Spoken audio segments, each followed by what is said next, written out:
اعوذ باللہ من الشیطان الرجیم، میں اللہ کی حفاظت چاہتا ہوں مردود شیطان سے۔ بسم اللہ الرحمن الرحیم، اللہ کے نام سے شروع کرتا ہوں جو کہ بہت ہی مہربان اور ہمیشہ رحم فرمانے والا ہے۔ اہدنا الصراط المستقیم، اے اللہ ہمیں سیدھے راستے پر چلا۔ السلام علیکم ناظرین، آپ کا پھر سے خیر مقدم الصراط میں انشاءاللہ آج ہم درس حدیث کا 12واں دن مکمل کر لیں گے۔ اور اگر آپ ہمارے چینل میں نئے ہیں تو پلیز ہمارے چینل کو سبسکرائب کر لیں اور ساتھ ہی ساتھ بیل آئیکن کو دبائیں تاکہ ہماری آنے والی ویڈیوز کی تمام اپڈیٹ آپ تک پہنچے۔ چلیے اب درس حدیث کی طرف چلتے ہیں۔ آئیے شروع کرتے ہیں۔ عارف بھائی، جو ہم نے پچھلی ویڈیو میں حدیث پاک پڑھی تھی، حدیث نمبر 7 آدھی حدیث پاک پڑھی تھی، اس کا ترجمہ بیان نہیں ہوا، تو انشاءاللہ آج اس کا ہم ترجمہ کر لیتے ہیں اور بقیہ حدیث جو بچی ہے اس کو اگلی ویڈیو میں پڑھتے ہیں، پھر اس کا ترجمہ اگلی ویڈیو میں بیان ہو جائے۔ آئیے شروع کرتے ہیں۔ بسم اللہ الرحمن الرحیم۔ امام بخاری نے کہا ہمیں ابو الیمان الحکم بن نافع نے حدیث بیان کی، انہوں نے کہا کہ ہمیں شعیب نے خبر دی الزہری، انہوں نے کہا کہ مجھے عبید اللہ بن عبداللہ بن عتبہ بن مسعود نے خبر دی کہ حضرت عبداللہ بن عباس رضی اللہ تعالی عنہ نے انہیں خبر دی کہ ابو سفیان بن حرب نے انہیں خبر دی کہ ہرقل نے ان کو قریش کی جماعت کے ساتھ بلایا۔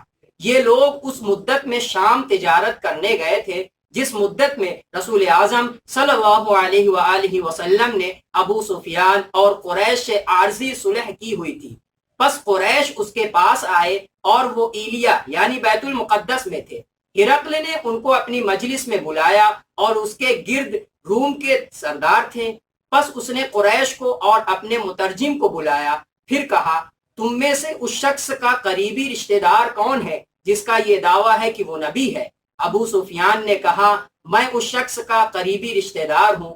ہرقل نے کہا اس کو میرے نزدیک کر دو اور اس کے اصحاب کو بھی اس کے نزدیک کر دو اور ان کو اس کی پیٹھ کے پیچھے کھڑا کر دو۔ پھر اس نے اپنے مترجم سے کہا ان لوگوں سے کہو میں اس شخص کے متعلق سوال کروں گا، اگر یہ مجھ سے جھوٹ بولے تو تم اس کو جھٹلا دینا۔ ابو سفیان نے کہا بس اللہ کی قسم اگر مجھے اس بات پر شرم نہ آتی کہ لوگ مجھے جھوٹا کہیں گے تو میں ضرور آپ کے متعلق جھوٹ بولتا۔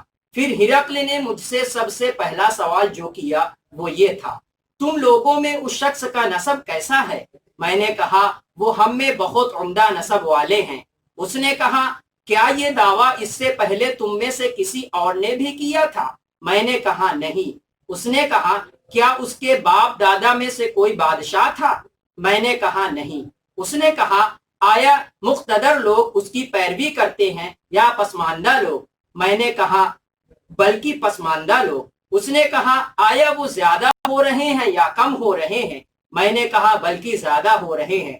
اس نے کہا کیا ان میں سے کوئی شخص اس کے دین میں داخل ہونے کے بعد اس کے دین سے ناراض ہو کر اس سے پلٹ جاتا ہے؟ میں نے کہا نہیں۔ اس نے کہا کیا اس کے دعوی نبوت کرنے سے پہلے تم اس پر جھوٹ کی تہمت لگاتے تھے؟ میں نے کہا نہیں۔ اس نے کہا کیا وہ عہد شکنی کرتا ہے؟ میں نے کہا نہیں، تاہم ہمارا ان سے ایک مدت تک معاہدہ ہے، ہم نہیں جانتے کہ وہ اس دوران کیا کرنے والے ہیں۔ ابو سفیان نے کہا اس بات کے سوا مجھے آپ کے خلاف کوئی اور بات کہنے کی گنجائش نہ ملی۔ اس نے کہا کیا تم نے اس کے ساتھ جنگ کی؟ میں نے کہا ہاں۔ اس نے کہا تمہاری اس کے ساتھ جنگ کیسی رہی؟ میں نے کہا ہمارے اور اس کے درمیان جنگ کنویں کے ڈول کی طرح تھی، کبھی اس ڈول کو وہ حاصل کر لیتا اور کبھی ہم۔ اس نے کہا وہ تمہیں کس چیز کا حکم دیتا ہے؟ میں نے کہا وہ کہتا ہے صرف اللہ وحدہ کی عبادت کرو اور اس کے ساتھ کسی کو شریک نہ کرو، اور تمہارے باپ دادا جو کہتے تھے اس کو چھوڑ دو، اور وہ ہمیں نماز پڑھنے کا، سچ بولنے کا، پاک دامن رہنے کا اور رشتہ داروں سے ملنے جلنے کا حکم دیتا ہے۔ پھر ہرقل نے مترجم سے کہا اس کو بتاؤ کہ میں نے تم سے اس کے نسب کے متعلق سوال کیا تو تم نے بتایا کہ وہ تم میں عمدہ نسب والا ہے، اور اسی طرح رسول اپنی قوم کے عمدہ نسب میں بھیجے جاتے ہیں۔ اور میں نے تم سے سوال کیا کہ کیا تم میں سے کسی نے پہلے یہ دعویٰ کیا تھا تو تم نے کہا نہیں۔